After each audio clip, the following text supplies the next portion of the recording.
Well, hey guys, welcome to another creative moment by Full Armor Studios.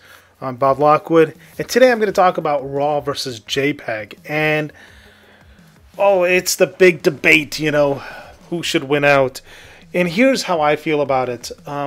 When it's a paid shoot, shoot both or shoot at least RAW, because you can always recover from RAW and you can always convert your files over to JPEGs.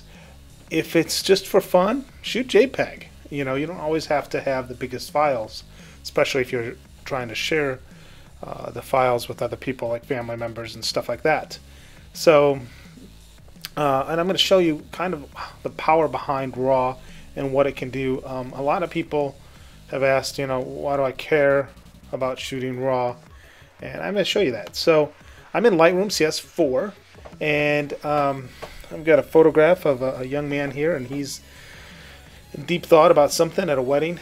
And first off, if you look here to the right, you can see my histogram, and you can see what I shot this photograph at. That's the first nice feature about RAW. It was a 400 ISO, 70 millimeter focal length, and f4, 1/100th of a second. Okay, so that's pretty cool.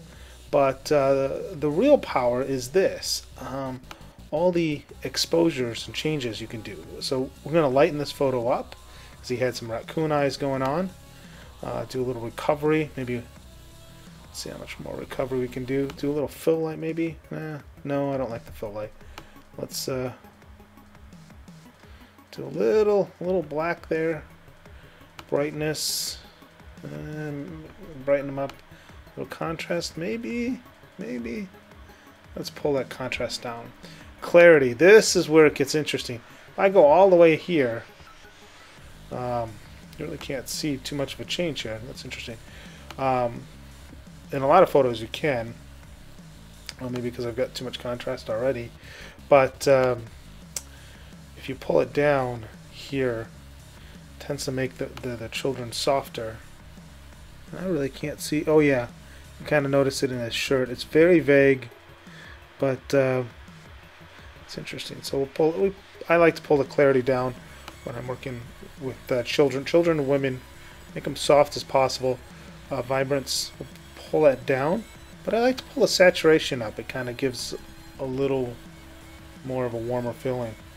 Again, as you can see, as I'm just scrolling through, you have all these different options. I can change the hues.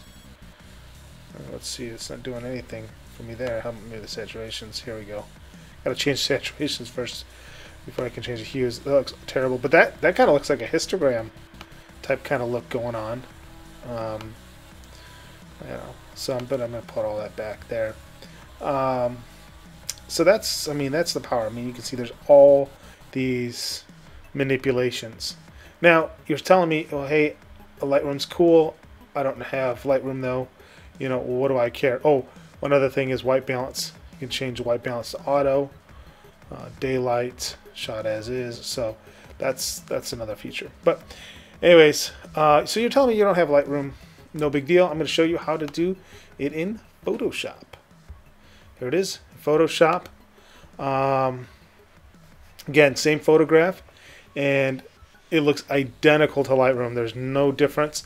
The only difference is these are all tabbed. So we have all the same exact features, except these are all tabbed. So that's the only difference. But I could do auto here, and that's what the auto system is going to do. That doesn't look too bad. I'm going to pull that down. It looks a little too bright. But here's something else that I like to do, and this is, kind of a fun thing to do. I can pull the, there we go, there's the clarity working there. I can pull this all the way down and kind of make it washed out. Or I can, boom, turn the saturation, turn this into a black and white. Maybe turn the blacks up a little bit. Bring the whites up. And I could be done. Or I could take this and I like to do those splashes of color type photos. So I'm going to open this image. Let's see how well this works. You can see I was working on my Son's invitation. I should have shut that off beforehand, but oh well. I'm going to go back over to this photo here while that's loading, and I'm going to show you a really powerful technique and trick as soon as I can find the photo. I know you say it's right there on the screen, but I need to find the thumbnail. I'm going to bring this back into Photoshop as Photoshop goes completely, just freaks out on me. But this is, see, that's a great little black and white. So it comes up black and white, right? Well, if you hit, when you just bring up the vibrance and the saturation, I'm going to bring some color back. Okay, so let me make them softer. Click OK.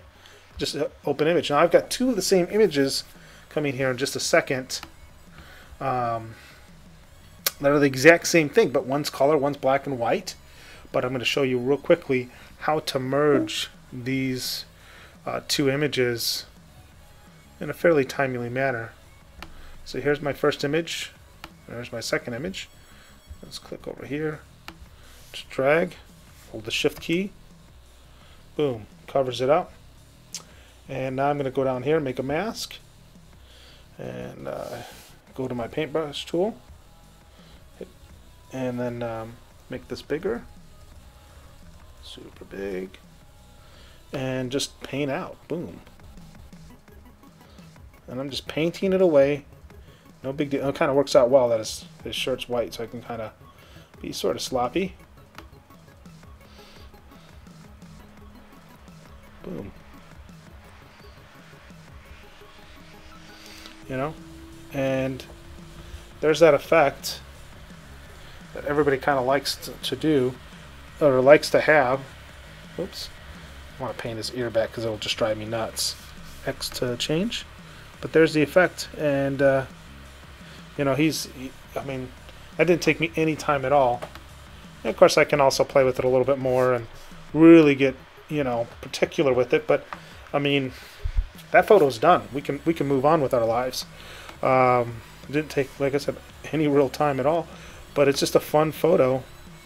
Looks great, and you know, and you can even say, you know, give the bride and the groom both photos. You can give them the black and white version, or the color version, or the mixed of the two. So you don't even have to.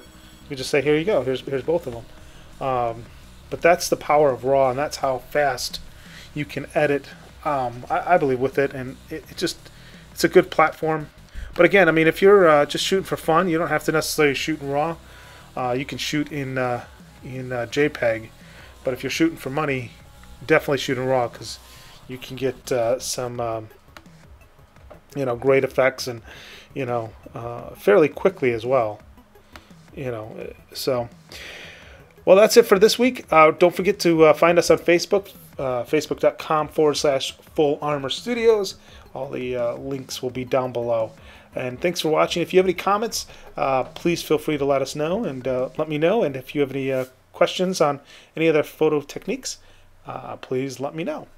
Again, thanks for watching, and talk to you soon. See you next Monday.